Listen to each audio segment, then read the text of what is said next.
From Wilt Chamberlain scoring 100 points in an NBA game to the Golden State Warriors losing only 9 games over the entire regular season, here are some NBA rules that will never be broken. It's only fair to start with one of the most recent records: Steph's 3,390 three-pointers, and counting. In fact, it's been more than a decade since Stephanie broke the record in the first place. Think about how insanely crazy this statistic really is. He broke the record in February 2013. We're in 2023. Steph's still going strong and has extended the record by 417 more three-pointers. And he's still not even remotely done. In fact, it's even crazier when you look at the number of games he's played. Steph's still well below the 900 mark for total regular season games. Ray Allen played a total of 1,300 games to make his 2,973 shots from beyond the arc. With Steph probably playing the NBA for another 3 to 4 years, it wouldn't surprise anyone if he were to cross that 4,000 mark by the time he retires. By Kevon Looney, the effort there.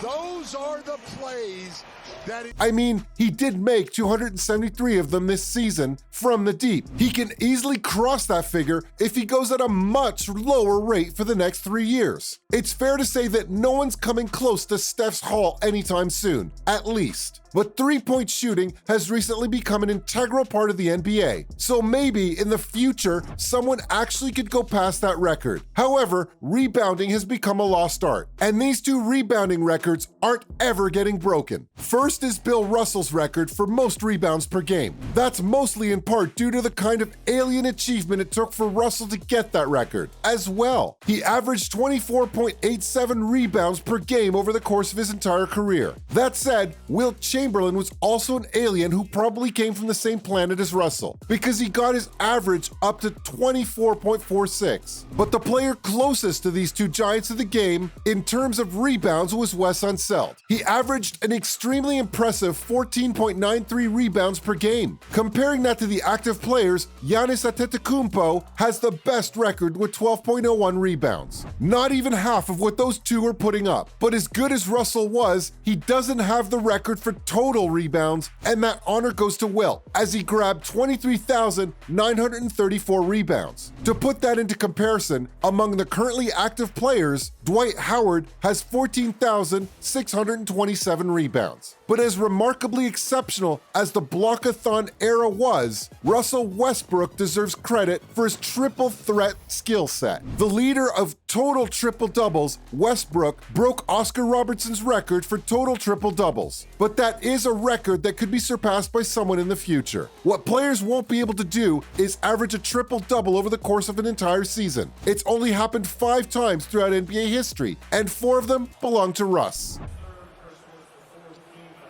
It was really the initial pass from Josh that kind of created all of that. In fact, this season, Nikola Jokic came excruciatingly close to becoming only the 3rd player to average that, but missed out by a whisker due to the 9.8 assists he averaged. That tells you how difficult it is to average that anomaly once in your career, let alone 4 times. This one is safe as houses. Talk about records that no one will ever even come close to breaking, though. You can't forget what Wilt Chamberlain did back in 1960. Nope, I'm not talking about the most points scored in a single game. Wilt also had the record for grabbing the most boards in a single game. He set the record for most rebounds by grabbing 55 against the Boston Celtics. And I genuinely doubt that anyone will even get within 20 of these. In fact, no one since the 60s has managed to break the 43 rebound mark. As if that wasn't enough, Chamberlain went ahead and also set the record for most points scored in a single NBA game, 100 points. As satisfying as that achievement may be, there's a reason that the closest anyone's ever gotten is Kobe Bryant with 81. And even Kobe was a full 19 points behind the 3-figure record set by Wilt all those years ago. It's been 51 years since the record was set by Chamberlain, and it wouldn't be a surprise if the record's still standing in another 51 years as well. On the topic of scoring, though, there's a multi-decade record that was actually broken this season, all thanks to LeBron James, who went past Kareem Abdul-Jabbar for the most points scored in NBA history. A fadeaway jumper against the Oklahoma City Thunder in early February was the moment when LeBron finally did it. Kareem himself was in attendance as he saw LeBron score 38 points and go past his 38-year record. And very much like Steph Curry, this record is one under construction, because LeBron's had the most impressive season for any 38-year-old ever, and he's showing no signs of slowing down. The King has 38,652 points and nearly 300 more than Kareem already. He scored 1,590 over the regular season, and if he carries on that trajectory for the next season, he should comfortably cross the 40K threshold. But the only way someone's breaking LeBron's record is if he has the longevity of LeBron James, which means dominating the NBA consistently for 2 full decades, or if he can score more points per game than any other player, for which that player will have to beat another unbreakable record, Michael Jordan's career points per game,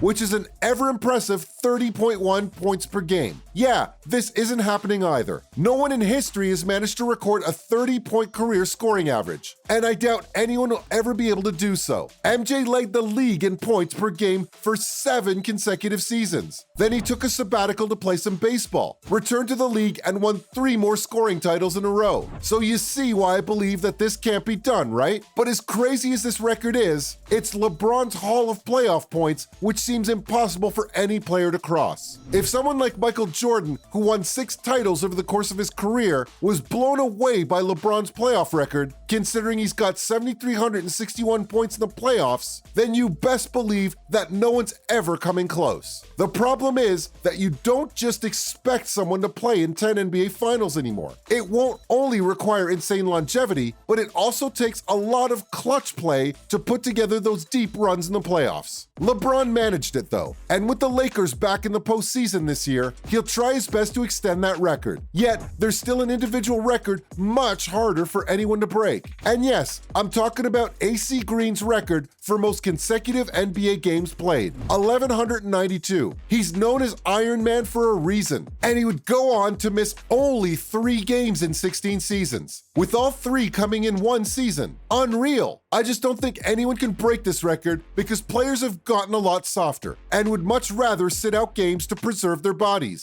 But you probably don't need to play 16 years in the NBA and not miss a game if you can play only 13. And winning 11 rings over the course of your career, which is exactly what Bill Russell did. This has to be the most unbreakable record ever. Bill Russell winning 11 NBA championships. The last 2 are as a player coach, not just a player, which is honestly as mad as it gets. The next best on the list has to be someone who wasn't associated with the Celtics side, and that is Robert Horry, who won 7 rings with the Rockets, Lakers, and the Spurs. But yeah, no one's coming close to Russell's all-time record. He really is the Lord of the Rings. And that's all I have on NBA records that will never be broken.